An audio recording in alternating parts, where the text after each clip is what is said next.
The story of Hannah, as recorded in the Bible, is found in the first book of Samuel. Hannah was one of two wives of a man named Elkanah. The other wife, Peninnah, had children, but Hannah remained childless, which caused her great sadness. Every year, Elkanah would go to Shiloh to worship and offer sacrifices to the Lord. During these visits, Hannah would become deeply distressed and weep because of her inability to have children. On one such occasion, Hannah went to the tabernacle to pray and make her plea to the Lord. She was in such anguish that she cried and could not eat. In her desperation, Hannah made a vow to God, promising that if he were to give her a son, she would dedicate him to the service of the Lord all his days. Eli, the high priest, saw Hannah praying silently with her lips moving, but no sound coming out. He initially thought she was drunk and confronted her. Hannah explained that she was pouring out her soul to the Lord and shared her deep longing for a child. Eli blessed her, assuring her that God would grant her request.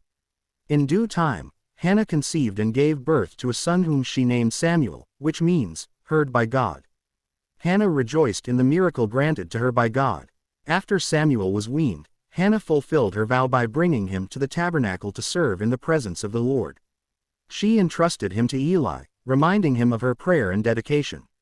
Hannah then offered a beautiful prayer of thanksgiving to God, expressing her joy and gratitude for his faithfulness. In her prayer, she praised God for his sovereignty, his wisdom, and his power. She declared that the Lord gives and takes away, exalting his ability to bring transformation and grant blessings to those who trust in him. God blessed Hannah and Elkanah with more children in the subsequent years, but Samuel remained special to Hannah as he grew in favor with both God and man. Samuel later became a revered prophet, judge, and priest, playing a significant role in the history of Israel.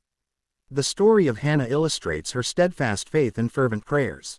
She demonstrated deep trust in the Lord, and he honored her persistence, granting her the desire of her heart and blessing her with a remarkable son who would serve God faithfully.